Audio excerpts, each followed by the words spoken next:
What a joke, what a massive massive joke. तो सितंबर के महीने में तुमको पता होगा कि इंडिया ने लापता लेडीज को पिक किया to represent India at the Oscars, यानी कि डायरेक्टली ऑस्कर्स को नहीं जाती, उसके पहले भी एक दो ड्राफ्ट्स होते हैं तो उसमें तो उसके लिए पिक किया था। लेकिन वो इंडिया की ऑफिशियल एंट्री थी ऑस्कर्स के लिए, और वहाँ पे काफ़ी लोगों ने कहा था कि लापता लेडीज़ के बजाय all we imagine as light इस मूवी को जाना चाहिए था ऑस्कर्स के लिए।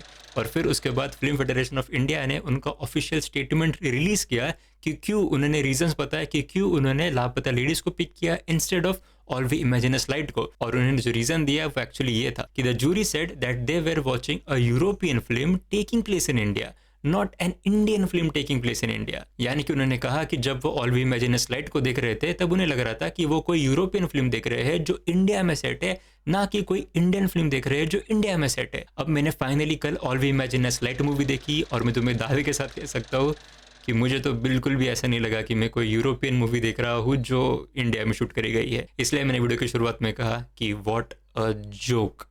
खैर, All we Imagine as Light movie के बारे में बात करेंगे। अब अगर तुम्हें इस मूवी के बारे में ज़्यादा नहीं पता है तो तुम्हें एक छोटा सा ब्रीफ दे देता हूँ कि ये मूवी जब रिलीज़ हुई तब इसे काफ़ी लोगों ने अप्रिशिएट किया था। यही नहीं, लेकिन एक इंटरनेशनल फिल्म फेस्टिवल होता है कान में, तो कान फिल्म फेस्टिवल होता है, तो वहाँ पे जो सेकंड नंबर का प्राइज़ है वो इस मूवी ने जीता था। और पिछले साल जिस मूवी ने ये सेकंड लेवल का प्राइज जीता था वो मूवी जाके ऑस्कर जीती थी।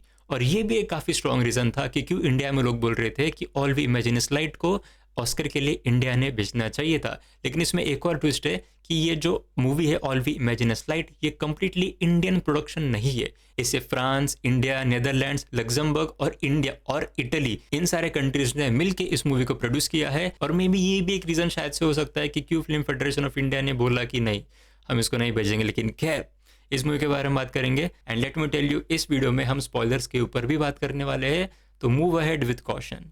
तो मैंने सबसे पहली चीज़ जो इस मूवी के बारे में नोटिस करी वो थी इसका ग्रेनी नेचर। पूरी फिल्म एकदम आपको ग्रेनी दिखेंगी और एट टाइम्स ज़्यादा ही हो रहा था। लेकिन उसका ग्रेनी दिखाने का रीज़न डेफिनेटली यही है कि उन्हें एक ऐसा फील देना था कि the movie was shot on film. यानी कि पहले फिल्म कैमराज होते थे तो उसमें ग्रेन्स देखने को मिलते थे, और अभी डिजिटल कैमराज में मूवी शूट करते हैं तो ग्रेन्स वगैरह निकल जाते हैं, एकदम क्लीन इमेज हमें दिखती है। तो उन्हें डेफिनेटली वो ग्रेनी वाला इमेज ही रखना था, ओल्ड वाला इमेज रखना था, तो इसलिए उन्होंने पूरी मूवी ग्रेनी कर दी। अब देख के डेफिनेटली एक ऐसा फील आता है कि हाँ यार, हम कोई एक आर्ट मूवी देख रहे हैं या फिर कोई पुरानी मूवी देख रहे हैं, डेफिनेटली उसका फील आता है। और उसके साथ एक और चीज़ थी कि जहाँ पे कुछ वाइट पेपर था या फिर कुछ वाइट कुछ भी था, बैनर था या पेपर था, तो उसके आजू बाजू एक ऐसा ह्यू इफेक्ट हो जाता है, मतलब ऐसा एक शाइनी सा इफेक्ट हो जाता है। And that definitely comes in with older movies जो फिल्म पे शूट करी जाती थी।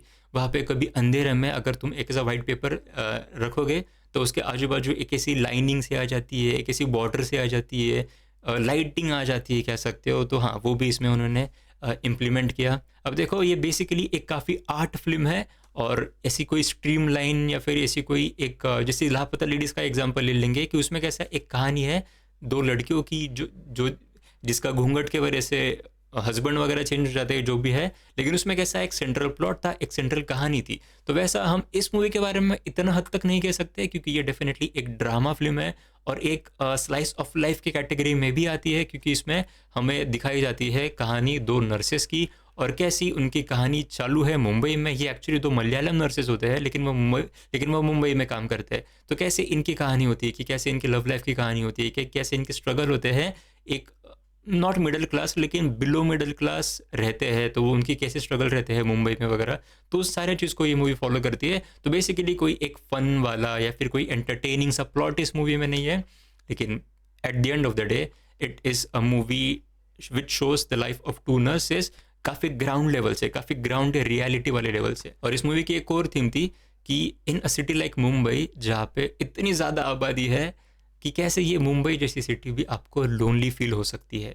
इसके बारे में ये इस मूवी की एक अंडरलाइनिंग थीम थी।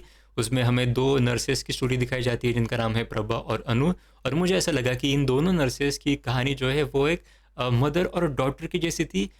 फिर इसमें काफ़ी रियलिज्म है, काफ़ी ग्राउंडेड रियलिटी के साथ है। कोई भी हमें ऐसा फिल्मी सा सीन नहीं देखने को मिलता है, कोई ऐसा नहीं कि बड़ा सा कॉमेडी गैग हमें देखने को मिल गया, गाने वगैरह देखने को मिल गए, ऐसा बिल्कुल भी नहीं है। लेकिन इस मूवी में ना लैंग्वेज के ऊपर एक काफ़ी इंपॉर्टेंट चीज़ उन्होंने करी जो मुझे अच्छा लगा, और वो थी कि कहानी है दो मलयाली नर्सेस की, set in Mumbai.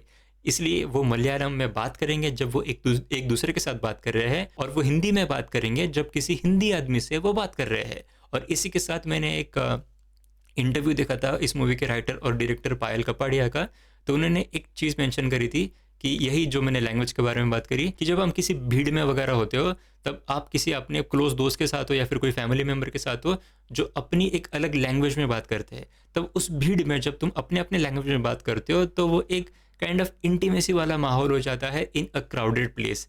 And yes, definitely I found that in the movie, क्योंकि काफ़ी बार हम देखते हैं कि क्राउड है, यानी कि एक सीन है जिसमें अनु उसके बॉयफ्रेंड के साथ है और उससे एक जोक सुना रही है, लेकिन वो मलयालम में जोक सुना रही है, और आजू बाजू वो बस में बैठे हैं और पूरी क्राउडेड बस है। तो वो एक डेफिनेटली एक इंटीमेसी वाला माहौल बना देता है। और ये मुझे काफ़ी रिलेटेबल लगा था, क्योंकि जब भी मैं कोई गर्दी में होता हूँ या फिर कोई भीड़ में होता हूँ, तब मैं बात नहीं करता हूँ मतलब जिसके भी साथ में हो, क्योंकि मुझे ऐसा लगता है कि मैं जो बात कर रहा हूँ बाकी लोग भी सुन लेंगे। And I don't know why, but that's just it just happens naturally. तो हाँ, तो वो एक चीज़ मुझे अच्छी लगी, रिलेटेबल लगी, कि उन्होंने लैंग्वेज को बहुत बेहतरीन तरीके से इस्तेमाल किया है। और मूवी में बस मलयालम और हिंदी नहीं है, लेकिन मुंबई का है महाराष्ट्र में। महाराष्ट्र की कौन सी लैंग्वेज है? मराठी। तो ऑफ कोर्स मराठी में भी कैरेक्टर्स बात करते हैं, मतलब नॉट अपने मेन कैरेक्टर्स, लेकिन बाकी कैरेक्टर्स जो प्रॉपर मराठी वाले रिलेम में आते हैं, जैसे कि छाया कदम का कैरेक्टर मराठी में अब्यूज़ कर रहा था, मराठी में थोड़े बहुत गालियाँ दे रहा था।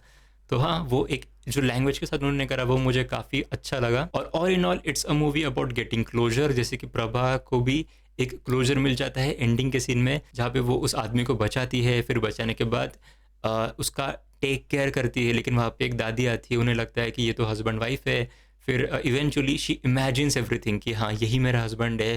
फिर वो इमेजिन करते करते उसके हस्बैंड से एक क्लोजर ले लेती है, मतलब खुद के माइंड में ही वो इमेजिन करती है कि ये आदमी मेरा हस्बैंड है और ये मुझसे अपोलोजाइज़ कर रहा है। तो वो सीन काफ़ी क्रेजी लगा मुझे तो इनफैक्ट लगा था कि ये सच में उसका हस्बैंड ही आ गया, लेकिन मैंने सोचा यार ऐसा नहीं हो सकता। बट हाँ, that was very very nicely written, क्योंकि वहाँ पे प्रभा को एक जेन्युइन सा क्लोजर मिल जाता है कि नहीं यार, it's time to move on. और फिर उसके बाद ही वो अनु को कन्फ्रंट नहीं बोल सकते, लेकिन उससे बात करती है कि हाँ I know you have a boyfriend, I know you have been hooking up with him, तो उसको बुला, उसके साथ बात करेंगे वगैरह वगैरह। और वहाँ पे भी अनु का जो रिएक्शन होता है कि जिस तरीके से वो प्रभा को ट्रीट करती है, definitely feels like not Elder sister, हाँ काइंड ऑफ एल्डर सिस्टर, लेकिन more like mother and daughter, या फिर मदर डॉटर, या फिर एल्डर सिस्टर काइंड ऑफ वो जो है वो। तो हाँ, वैसा उसमें था।